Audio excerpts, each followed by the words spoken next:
This podcast may contain paid advertisements, but more on that later. Welcome to the O'Connor Bootstrap Podcast, your go-to resource for unraveling the intricacies of business and leadership, honing in on the essence of bootstrapping a business from scratch. Whether you're a seasoned entrepreneur, a dedicated bootstrapper, or a leader navigating life's various challenges, this podcast is crafted just for you. I'm Isaiah O'Connor, your friendly neighborhood entrepreneur, and my mission is to guide you towards personal and professional growth. Let's embark on this journey together. So today I'm going to jump into something that's been in the news lately, and, well, it's been rather confusing, and you have to watch carefully and pay attention and try to figure this out, so I had to do some good research to try to get you guys some clarity. Today I'm going to be talking about tariffs, with a little aside with the stock market, but we're going to be focusing on the tariffs, the good, the bad, and the ugly possibilities of tariffs. Now, when it comes to tariffs, right now, depending on what news you watch, depending on who you listen to, whether it be financial advisors, financial experts, pundits on TV, political talking heads, everyone has an opinion, and the opinions range from this is the end of the world to this is going to save the world. So let's try to cut through all the fog and the smoke and all the craziness. Let's try to cut out all the political hoorah and jump into the actual data and facts and what could possibly happen. Now, just as a heads up, this is just an estimate of what could happen, different scenarios, good, bad, and ugly, and let's jump into it. First of all, let's start with what are tariffs? Tariffs are taxes on goods entering into the United States. So, for example, someone wants to ship in a car that cost $100,000. They will have to now pay a tariff of $25,000.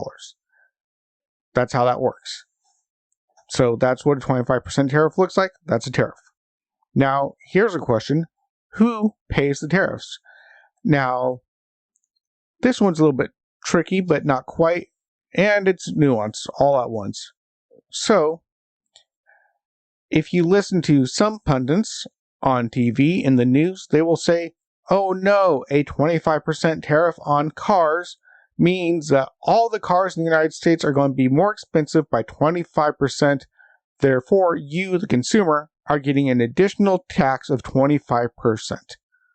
Now, that could be true. That could happen. I'm not saying that's untrue.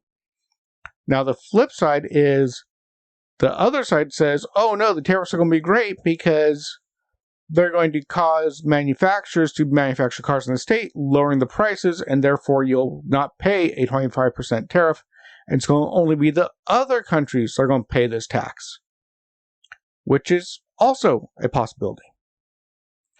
And then there's also another possibility that the manufacturer, the seller of the goods or services, will actually eat the cost of the tariff, and the customer will not even notice anything changed. For example, there's a brand of coffee called Coffee Brand Coffee, named so because the owner wants it to be an apolitical coffee store, just Coffee Brand Coffee. And he is directly affected by the tariffs because he needs to import coffee beans. Why? Because coffee beans do not grow very well or naturally in the continental United States. Therefore, all coffee is pretty much imported. Now, with one exception, Kona coffee from Hawaii.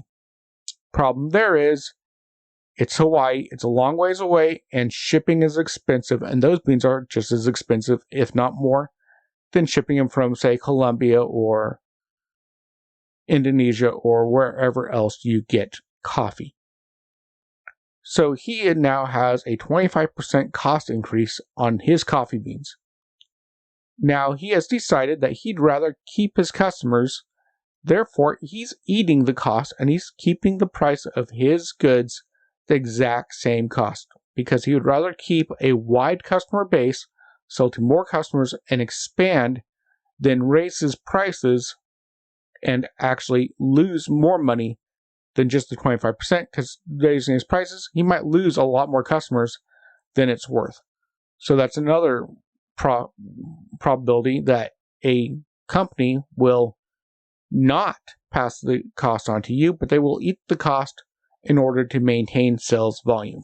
So these are different things that could happen. So again, I don't think any side's 100% correct on what will happen to the prices as a consumer. So that's just an idea of who pays them. Now, why were these tariffs instituted? The big sweeping tariffs, most of which went into effect on April 2nd. There were some going in beforehand. Now, there's a few goals here. First goal is a negotiation tactic. You tell one country, I want you to lower the tariffs on us. If not, I will raise tariffs on you. And it becomes a bargaining chip to go back and forth with. Why is that? Because there's unequal trade and you want to try to balance that out. I'll get to that in just a moment. But also, tariffs are aimed at protecting your local industry. For example, the tariffs on, for example, automobiles would be aimed at returning automobile manufacturer to the United States. The United States used to produce a lot of automobiles in, say, Detroit, Motor City. But when it became less expensive to build cars, say, in China and import them, or in Mexico and then import them, the automobile industry, manufacturing industry, I should say, pretty much dried up and died, and there's not many cars actually being produced within the United States. With no tariffs, the manufacturing went overseas. So the goal of putting the tariff back on automobiles is to bring back manufacturing. That's the goal. As a matter of fact, Canada has multiple 200% plus tariffs on dairy and dairy goods, milk, cheese, butter, getting imported into Canada to protect their dairy industry. So it's pretty universal. Tariffs are designed to try to keep your industry in your country. That's a good part of it. And with bringing back the industry, you're hoping to bring back jobs and improve your economy. And then another reason would be to try to bring down cost. Believe it or not, if all goes well, perhaps as production ramps up locally, the cost can go down. This actually was effective and happened with steel. I'll get back more into that in a little bit. But so those are the basic ideas.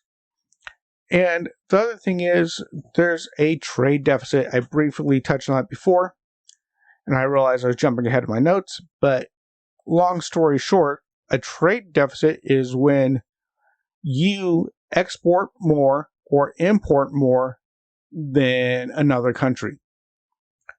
For example, the United States currently has a $918.4 billion, nearly $1 trillion trade deficit with the rest of the world. What does it mean? It means the United States imports $918 billion more than it exports. That's what you call a trade deficit. And some of the biggest deficits are China, Mexico, and Vietnam. China with a $439.9 billion deficit. Mexico, $267.8 billion. And Vietnam, $135.9 billion deficit. Which means that we import 67% more from China than we export, 64% more from Mexico than we export, and 91% more from Vietnam than we export. And as sweeping as these tariffs are, there's still a massive trade deficit. After the tariffs, it should be down to a 66% trade deficit with China instead of 67%, a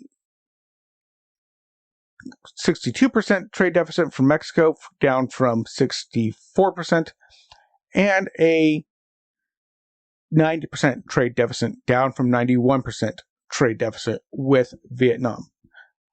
So the idea is to try to get these numbers reversed. That's a tiny little bit. It's still going to be a trade deficit, but it'll help. Now, again, the idea is to bring in negotiation. You lower your tariffs on our goods and services. You buy our stuff more. You buy more of our stuff.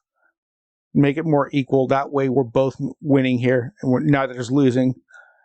Versus one side winning, one side losing. That's a negotiation thing. It can work. Second of all, again, try to lower prices, bring back industry, bring back jobs, and lower cost. That's the idea. Now, is this going to work?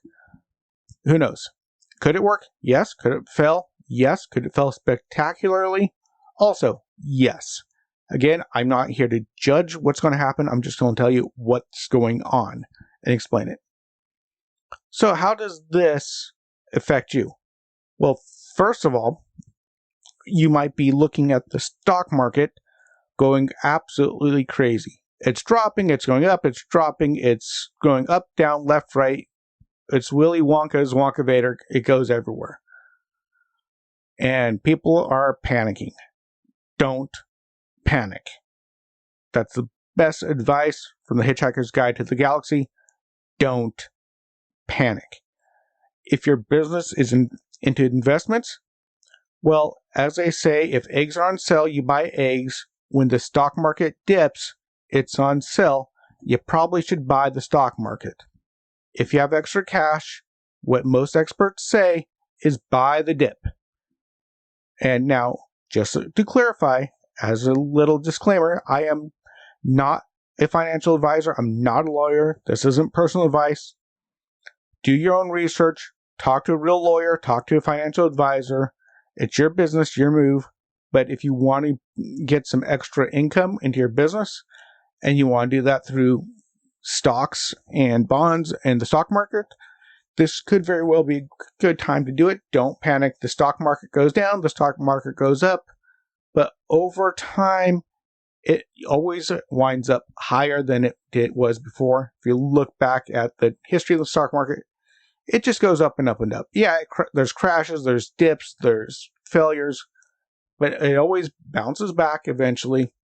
And if it doesn't bounce back and the dip keeps crashing on, then you have a lot bigger problems than your money in your 401k. This is not something to panic about.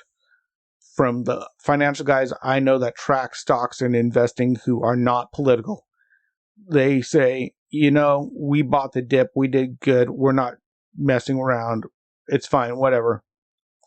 Don't worry about it. So don't panic with the news, people being scary. Just relax, don't worry about it. You just do your business, just focus on you. Now, speaking of your business, I looked it up, and what is the most common type of business that you, my listeners, are probably doing? Probably running small gig-based services, because 50 to 60% of small entrepreneurs, bootstrappers, and stuff are service-based gigs, like cleaning, landscaping, tutoring, etc. And then you also have artisan businesses and some tech businesses, and those make up less. 10-15% for artisan to 20%, and other types of businesses make up the rest. So, small business, will these affect you? How do these tariffs affect you? So, before I get into that, how these will affect you and what to do and what steps to take, let's go ahead and take a break and get into our mid-podcast break. Let's go.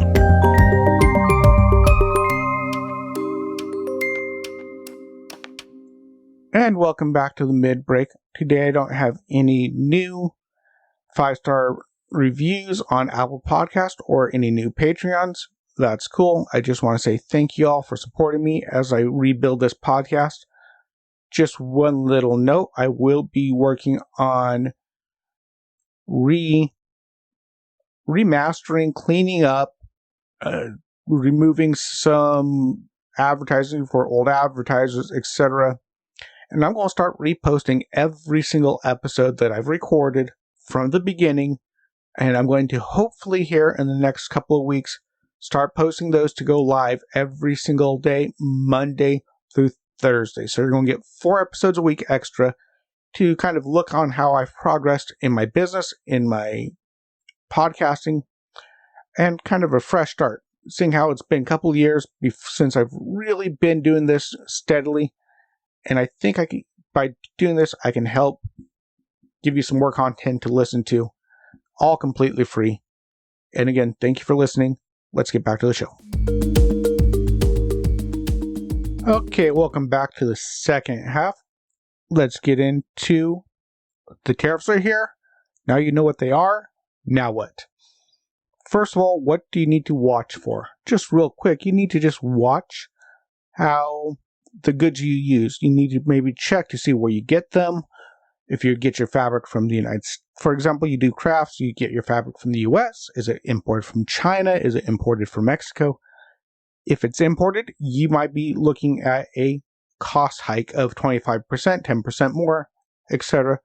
And you can just know it's coming, be prepared. If you can buy some now before the fees trickle down, great. Also something to note that immediate effects are usually likely going to cause a spike in prices. That's just going to be part of the way it works. Tariffs come in, prices will go up locally.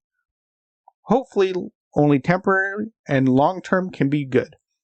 For example, steel had a tariff put on it in 2018. Hot rolled steel cost around $600 per ton. Then, once that tariff passed, it jumped by about 50% to $900 per ton. Now, as U.S. brought its own steel production capabilities online, it dropped down to $400 per ton. That's 33% less than pre-tariff. That's pretty amazing. It dropped down. Now, eventually in 2019, it did go back up to around $730 a ton due to demand and etc. regular market forces. But the tariffs were not really in effect anymore as far as the cost of steel. And this also provided new jobs, new industry, and the estimates are it provided between 1,000 to over 8,000 new jobs because of this. So yeah, the prices may go up, local production comes into play, and eventually prices can drop to even below. It has happened before. This is just data and facts. Now, is it going to happen this time around? I don't know. It could. It could spike and then drop down. It could be great, or it could not drop, or it couldn't spike. I don't know. I'm just saying the past, this is what happened. I can't guarantee any of this. I'm just saying, don't panic. This is what has happened in the past, and hopefully it will happen in the future. Now, in the short term, your supplies can go up, and that can be a little bit hard. Now, it's up to you whether you pass these costs on to your clients or not. If you want to keep your clients, you can keep your prices low. I know some people that have actually done sales just to get even more clients to help offset the cost. Sell more for less money, sell more bulk, you can still make more money. That's another thing. Now, the good news is, business can return quickly. It can bring more jobs into your neighborhood. More jobs means more customers, can mean bigger business for you, especially if you're in the service industry. A person who gets a new job at, say, a steel mill or a car manufacturing plant and he's now making good money, he might not have time to mow his lawn, and now he might have the money to pay you, the lawnmower guy, to come out and mow his lawn. The person might want to buy your arts and crafts goods now because they have extra money because now they're working. So that this could be really good. It can expand your customer base. It can bring in extra money. And even if your supplies do wind up costing more overall, if there's more jobs, more customers, you'll make so much more money that it will offset the cost, the smaller cost that you pay on your imported goods. Now the bad, the cost could climb up without U.S. making a new supplier. You can get cost increase without local suppliers coming in. For example, Coffee Brand Coffee, again, they take a hit because you can't find a local supplier for coffee from Indonesia. You can't do that. You need to buy the coffee from there. So you're stuck with a long-term extra cost. But you can adjust and move with this too. That's okay. But so that could be bad. Also, it could backfire and the costs just go up and it just doesn't come down. So that could be hard. And that's a bad thing. Okay. It could cost more, prices could go up, and it could feel more like a tax on you and your customers than it can just on another country. So that could be rough. Now the worst, the ugly, it could be all the import stalls, prices soar, clients ditch all the extras like the cleaning, like the lawn mowing, like the crafts. Your local supplier doesn't show up, you can't get the parts, and it can just cause your cost to go up, and you can lose your sales, you can lose your business. It could be really, really bad. It could be. Now, historically, that could happen too. But historically, it could also be like steel. It could be just a bump. Now, that's the short term. Long term is kind of more important thing to look at because short term, everything's a little crazy. The markets are a little unstable because markets just don't like uncertainty. Once things kind of calm down and we know what's going on and the effect is, the markets tend to calm down. So again, don't panic, just wait. Now let's look at some of the long-term stuff.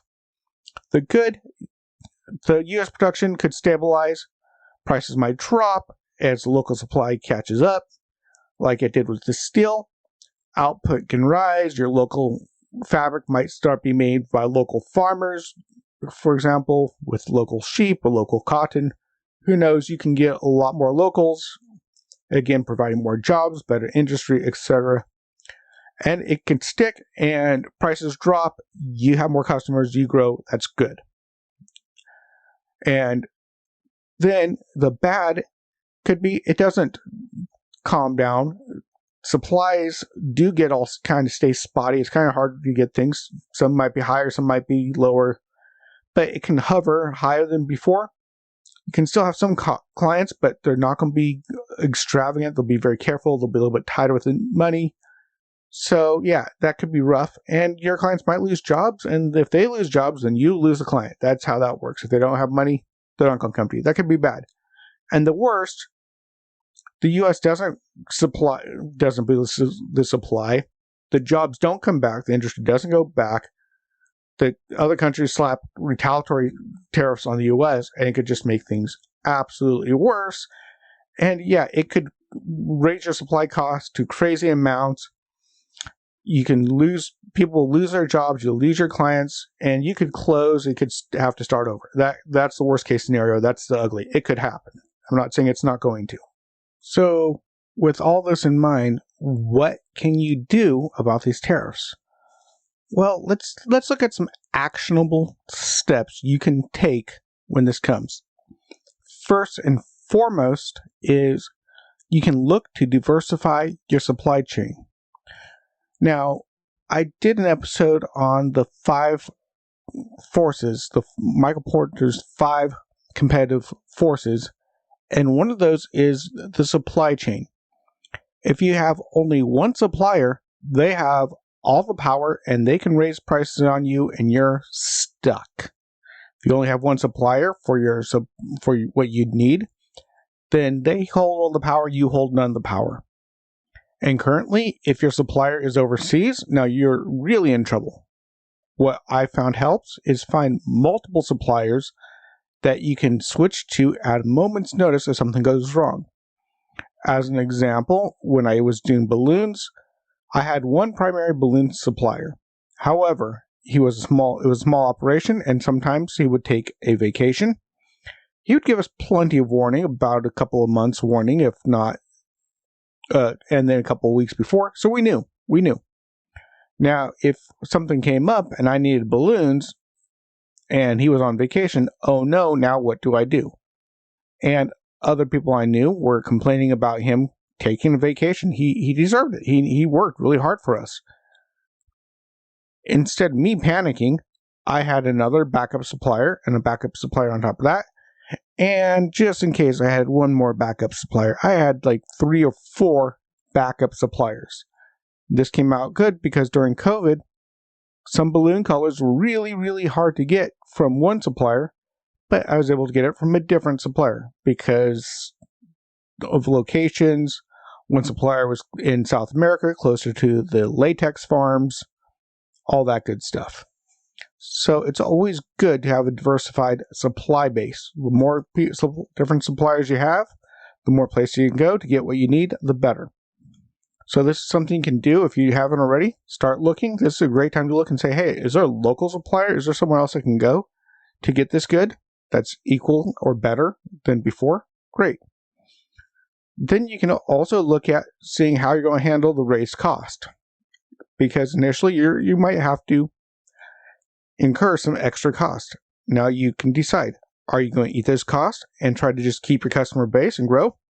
Or are you going to raise the cost and try to offset the cost by charging the customers the cost? That's up to you. Me personally, if I could, I would eat the cost and prefer to grow my customer base, but that's just me. You do what works best for you, depending on your clients, depending on your customers.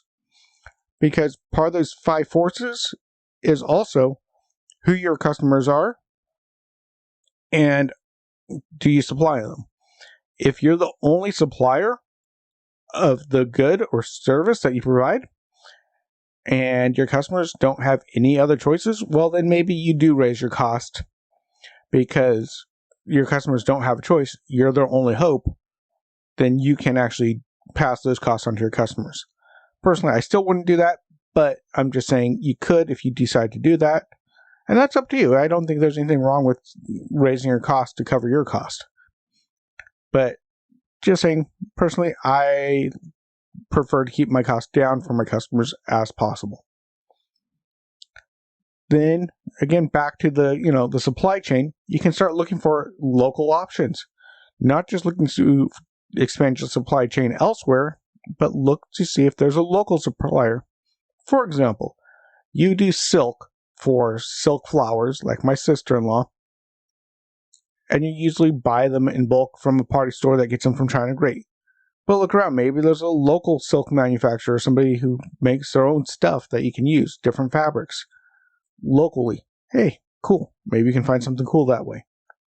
And the great thing about local suppliers as well is you can build a better relationship with them and get to know them and see if they can help you.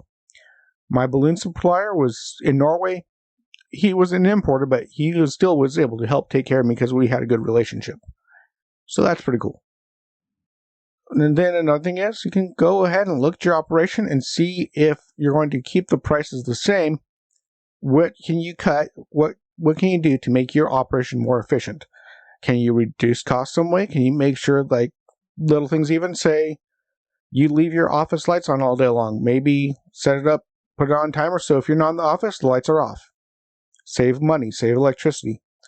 Streamline your operations, see if you can cut some waste. If you've been eating out 5 days a week at work, great.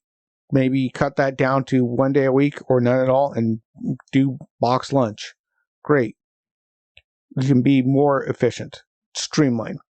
So you can offset the higher cost by being more efficient, therefore being able to still not take a hit in cost and not give any extra cost to your customers. And then you can also watch your demand.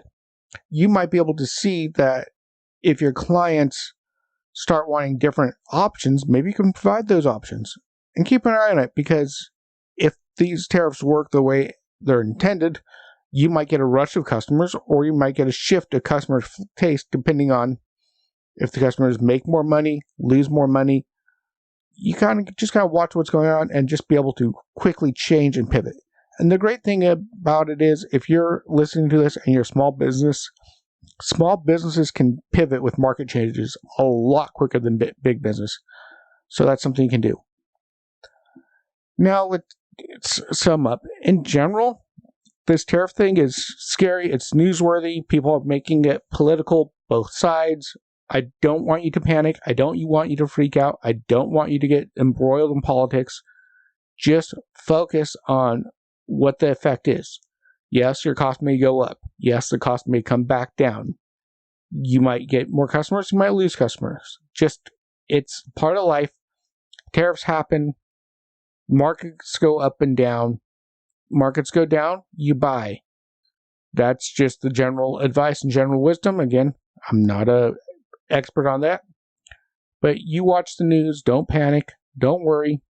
Just brace. You can adjust. You'll be fine. And yeah, some things might be really rough. Like I said, coffee sellers, that might be rough.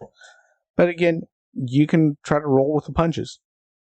Also, one more factor, which I forgot to mention earlier, mainly because it's not in effect yet.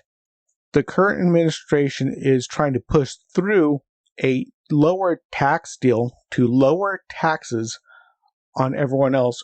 And in order to be able to do that, they're trying to offset the tax income with tariff income for the U.S. economy and the U.S. government. So if this does happen, I've looked into it, they're trying to eliminate taxes on everyone making less than $150,000 a year. Will pay no federal income tax. That's the goal. Will they do it? I don't know. Do I like it personally? Yes. Of course, I don't want to pay more taxes. Now, I'm not making this a political thing. I'm not saying that this is a left or right thing. I'm just saying, personally, I would like to have less taxes. Of course. And if that happens because the tariffs make it possible, if they're able to reduce the tax burden on you as well as increase the tariffs, you might shift some of your money from going from U.S. federal income taxes to paying for more higher tariff goods, but hopefully they'll offset each other and balance each other out so that if they are able to eliminate the taxes, then the tariffs won't feel like it was as big of a hit, and then you'll get some bonuses of hopefully some increased industry in your neighborhood, increased job market, more people with jobs equals more people with money to spend, more people with money to spend equals more customers to you. Anyway, that's the situation as I can understand it. So hopefully we get the good and not the bad, and hopefully it's the great, not just the good.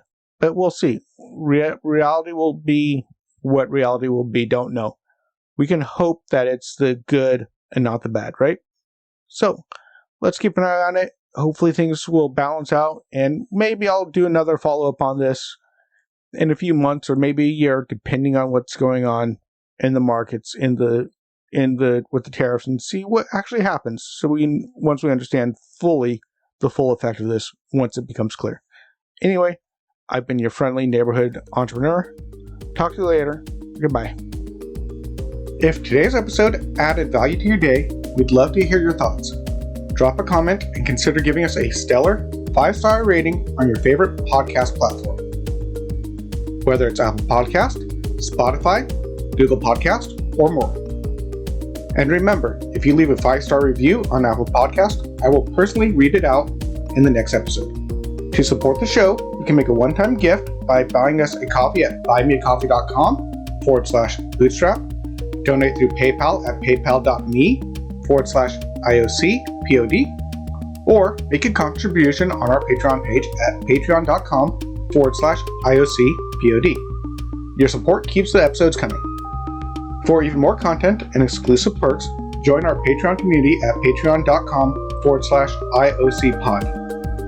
Patrons enjoy ad-free episodes, access to our private Discord server, early content previews, and a lot more. And here's an exciting offer. Get your free trial of our $5 a month Bootstrapper Community Explorer tier.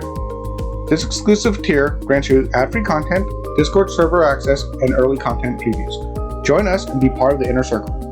If you're feeling more generous, those who join tiers $25 a month and up will have a chance to be a featured guest on this podcast. A massive thank you to Wintergotten for generously providing the incredible intro and outro music at no cost. We appreciate their support. Be sure to check out Wintergotten's amazing work on YouTube at youtube.com/@Wintergotten. Until next time, I'm your friendly neighborhood entrepreneur, Isaiah O'Connor, signing off. This is the O'Connor Bootstrap Podcast, brought to you by Athos Business Solutions. For our companion podcast, the Athos Business Podcast, hosted by Jason St. Clair, along with past episodes and related blogs, visit our website at athos.com. That's ATHEOZ.com or theoz.com. Goodbye for now.